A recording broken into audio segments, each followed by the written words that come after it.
Bismillahirrahmanirrahim. Assalamualaikum warahmatullahi wabarakatuh. Teman-teman semua yang dirahmati Allah. Pada kesempatan pagi hari ini, saya ingin melanjutkan pembelajaran kita kemarin tentang materi kesadaran.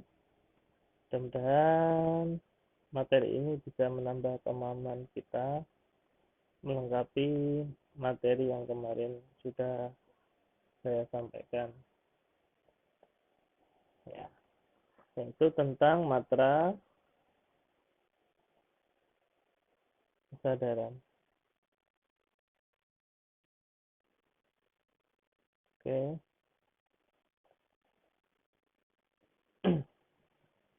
Nah, materi kesadaran ini sejatinya untuk menjembatani antara ini ya, konsep Stephen dan upaya kita untuk meningkatkan domain kesadaran sekaligus kualitas hidup kita.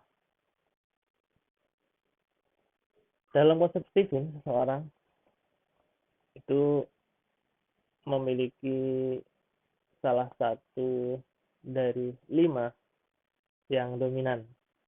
Ya, salah satu dari 5 yang dominan. Apakah dia sensing, thinking, intuiting, feeling, atau insting. 5 macam mesin kecerdasan. Materi ini atau konsep ini dikenalkan oleh guru saya, guru kami ya. Beliau namanya Pak Farid Poniman. Pak Farid Poniman. Nah, Pak Farid Poniman sendiri dari hasil tes TV-nya itu adalah seorang yang feeling. Ini Pak Farid Poniman feeling. Kalau saya sendiri intuiting extrovert. Nah, yang membuat skema ini didesain oleh ini namanya ya, Kang Monde. Ini kawan juga guru saya pernah belajar sama beliau. Nah, masing-masing tipe kecerdasan ini, sensing, thinking, intuiting, feeling, atau insting, berdasarkan dominasi belahan otaknya, itu akan optimal ketika dia setidaknya sudah berada di posisi power minimal. Angka minimalnya itu di 200. 200 ini seorang sudah dapat melihat tujuan hidupnya. Selagi courage ini belum mendominasi, maka dia akan tertarik di wilayah pos. Kalau kita lihat dari data ini ya, kita tahu bahwa ada korelasi yang kuat antara domain kesadaran dan kualitas hidup seseorang. Semakin tinggi domain kesadaran seseorang, maka semakin tinggi kualitas hidupnya, dan semakin rendah kesadaran seseorang, semakin rendah pula kualitas hidupnya. Dari data ini kita bisa melihat bahwasanya tingkat pengangguran di wilayah pos sangat tinggi sekali. Bahkan di level yang bawah itu ya, itu sampai 97% penganggurannya. Sementara tingkat pengangguran di wilayah power, medan energi penarik power, itu bisa 0%. Seorang yang punya kesadaran tinggi, masyarakat yang punya kesadaran tinggi, dia tidak nganggur gitu, karena kreativitasnya bagus, produktif, dan seterusnya. Kemudian terkait dengan kemiskinan ya, kita lihat di sini tingkat kemiskinannya sangat rendah sekali ya. Tingkat bahagianya juga tinggi. Kemudian tingkat kriminalitas rendah. Korelasi antara domain kesadaran dan kualitas hidup kita bisa lihat. Nah, terkait dengan pengembangan potensi diri, Stephen ini ya, seorang akan menjadi memiliki memori yang kuat, kemudian logis, kreatif maksimal, influencer yang menumbuhkan insting yang responsif, itu akan optimal ketika dia sudah bisa berada di wilayah sini. Nah, begitulah kira-kira gambaran daripada matra kesadaran ini. Matra kesadaran sendiri, kalau saya ibaratkan dulu ya,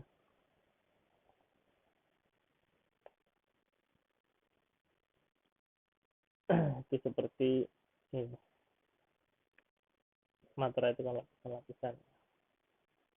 Ini pintu-pintu, setiap dimensi itu punya pintunya. Ini ada kunci.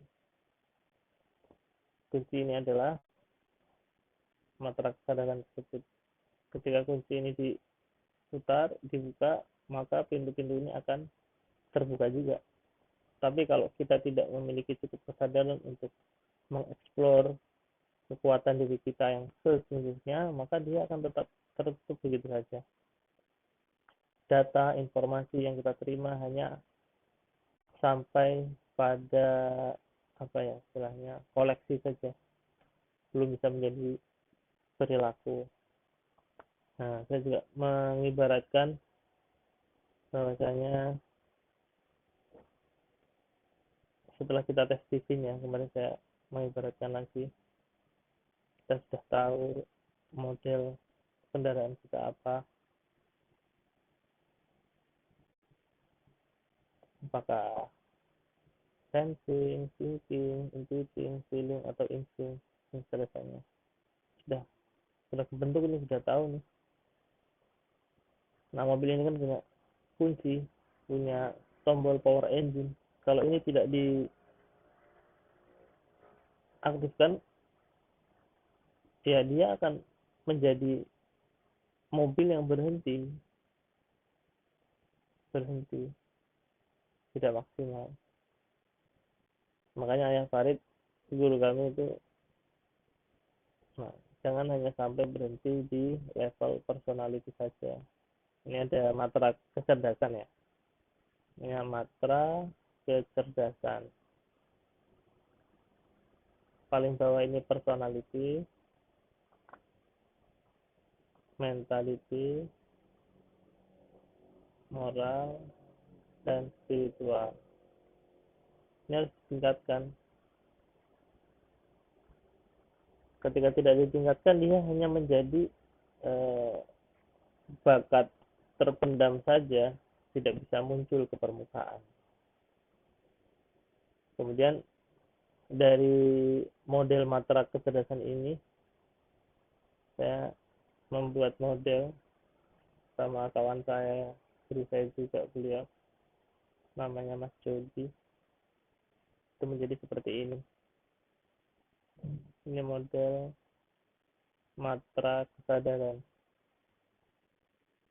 Lapisan paling luar ini adalah personality, dalamnya nomor 2 ya, nomor 2 mentality, nomor 3-nya morality, dan paling dalam spiritualitas. Matra kesadaran mengajak kita untuk masuk ke dalam diri, untuk menemukan berbagai macam solusi kehidupan, sehingga dari situ kita punya bekal untuk mengeksplor kelebihan-kelebihan yang ada pada kita, karena sejatinya manusia itu adalah makhluk spiritual ya. Jangan lupa kita ini adalah makhluk spiritual.